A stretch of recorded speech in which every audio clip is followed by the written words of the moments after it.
You know that feeling, right? When you're just completely swamped by a wave of negative thoughts, that sense of hopelessness or anxiety or fear that just totally hijacks your day? Well, what if you had a practical, faith-based toolkit to defend your peace of mind? Today, we're going to break down a really powerful framework that mixes Islamic psychology with cognitive behavioral therapy to give you 4 shields against those destructive thoughts. So here's the game plan. First, we're going to put a spotlight on the 4 destructive seeds of thought that get planted in our minds. Then, for each one of those seeds, we're going to build a specific shield to fight back. We'll go from hopelessness to trust, from impossibility to ease, from haste to calm, and then finally, we'll tackle fear itself. And to wrap it all up, we'll build a simple daily practice to make these shields second nature. Okay, so the very first step to taking away the power of these thoughts is to get that they're not just random bad moods. They are specific identifiable patterns, what Islamic psychology calls destructive seeds. And once you can name them, you can start to dismantle them. So what are these thieves of our inner peace? Well, it turns out that both Islamic psychology and cognitive behavioral therapy agree. It really boils down to 4 core destructive thoughts. And you've probably felt them before, even if you didn't have a name for them. Here they are, the 4 seeds. First up, we've got hopelessness, or mayusi. You know, that sinking feeling of despair, that little voice that says you're not good enough. Then there's impossibility thinking, or mushkil soch. This is when a task just feels so huge, so overwhelming that you just freeze. The third is haste, jalbazi, that anxious, frantic need to rush, which just shatters your focus. And finally, fear, or cough, and we're talking specifically about the fear of something bad happening in the future. These 4 are the root cause of so much of our stress, both emotionally and physically. So, how do we fight back? Let's get into shield number 1. This one targets that feeling of hopelessness, that thought that whispers, I just can't do this. And our shield is tawakkul, which is this deep, active trust in God's plan and his wisdom. Just look at this shift. It's a complete 180. The automatic negative thought is, I can't handle this. But our conscious reframe, our shield, is, Allah trusted me with this moment, so I can handle it with his help. See what happened there? You immediately go from a place of personal weakness to one of divine strength. It's a game changer. And this reframe, it's not just some kind of positive thinking mantra. No, it's anchored in divine truth. This verse from the Quran is the ultimate foundation for believing in your own God-given ability to handle whatever comes your way. It is literally a promise. And here's what you actually do in the moment. This is the practical CBT part. First, just notice the thought. Don't fight it, just see it. Second, label it. Say to yourself, this is not truth, it's fear. And third, take a deep breath, and this is so important because it physically interrupts your body's stress response. And then you actively replace that thought with the affirmation, Hasbi Allah, which means Allah is sufficient for me. All right, let's move on to the next shield. This one is all about tackling mushkil soch, that paralyzing feeling that a project or a problem is just way too big, too complicated, basically impossible.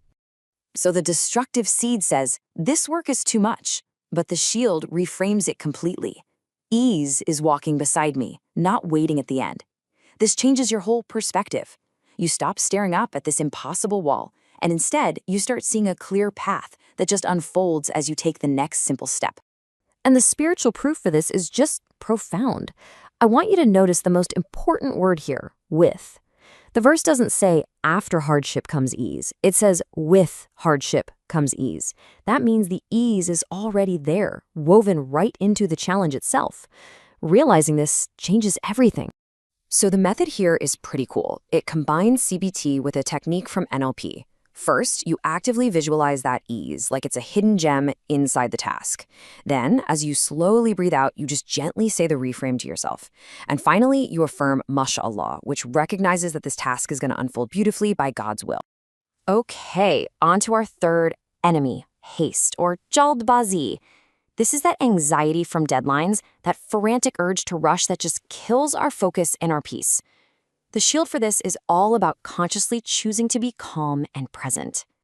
So instead of that frantic, scattered energy of rushing, we anchor ourselves right here in the present moment with a super simple but powerful mantra.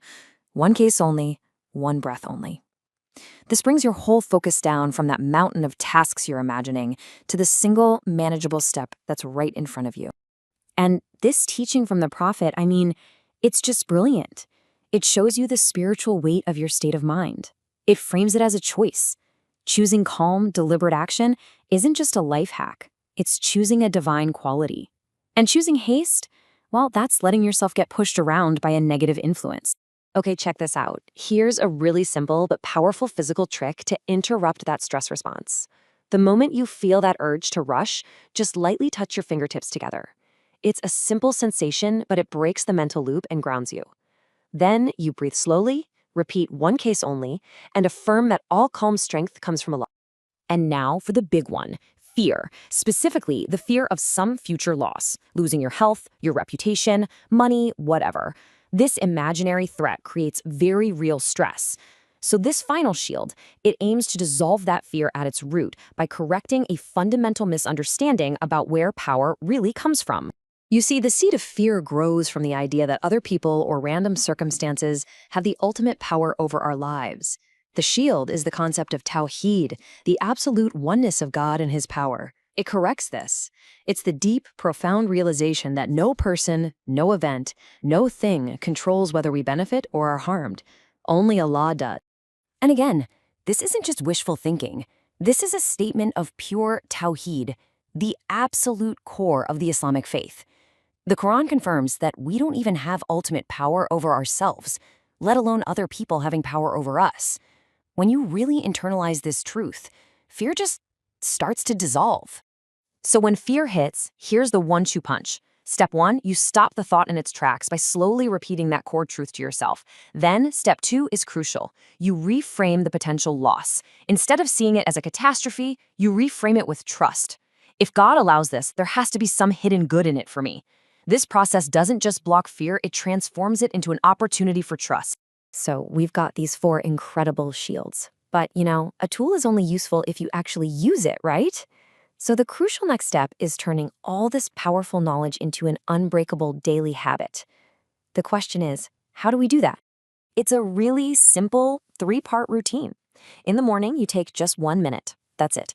Recite the affirmations and set your intention for a peaceful day. Then, during your workday, when you feel that stress creeping in, you practice the notice, name, and shield technique we just covered. And at night, just take a moment to reflect on your day and be grateful for any little bit of progress. That builds a really powerful, positive feedback loop.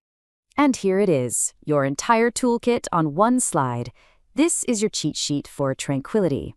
Against hopelessness, we say Hasbi Allah. He is sufficient.